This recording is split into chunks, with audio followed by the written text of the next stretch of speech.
আসসালামু আলাইকুম। আশা করি সবাই ভালো আছেন। সবাইকে ঈদ মোবারক। তো আমি এখানে ১ কেজি খাসির গোস্ত নিয়ে নিয়েছি রান্না করার জন্য।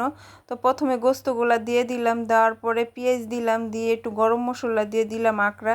তারপরে এখানে আদা, রসুন, পেঁয়াজ একসাথে বেটে রাখছিলাম, সাথে কয়টা শুকনা মরিচও দিয়ে তারপরে আবার শুকনা মরিচের গুঁড়া দিলাম, হলদির গুঁড়া দিলাম, দিয়ে লবণ দিয়ে অনেকগুলা তেল দিলাম, সরিষার তেল দিয়ে হাতে ভালো মতো মাখিয়ে নিব।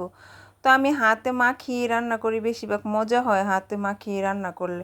তো মাখানো শেষ হয়ে গেছে, আমি একটু পানি দিয়ে দিব, ডাবরের থেকে পানি দিয়ে আঁকাটা ধরাই দিব। আঁকাটা ধরানোর পরে এই যে ভালো মতো আঁকা ধরাই দিছি, এখন ঢাকনা উঠাই দিব। অনেকটা বলক উঠে গেছে, তো আমি ভালো মতো লাড়া দিয়ে নিব, ভালো মতো কষিয়ে নিব মাংসটা। তো আপনাদের ঈদ কেমন কাটতেছে? আশা করি ভালোই কাটতেছে। তো আমার ভিডিওটা আপনাদের সামনে গেলে লাইক কমেন্ট একটু শেয়ার করে দিয়েন।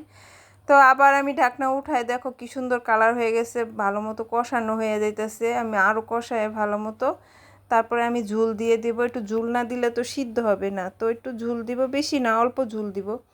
দেওয়ার পরে লাড়া দিয়ে আমি ঢাকনা দিয়ে ঢেকে দিব সুন্দর মতো। ঢাকনা ঢেকে দেওয়ার পরে কতক্ষণ পরে ঢাকনা উঠাই দেখবো বলক এসে গেছে। তো আমি একটু জিরা, শাহি জিরা আমি একটু বেটে রাখছিলাম, ওই জিরার গরম মশলাটা আমি এখন দিয়ে দিব।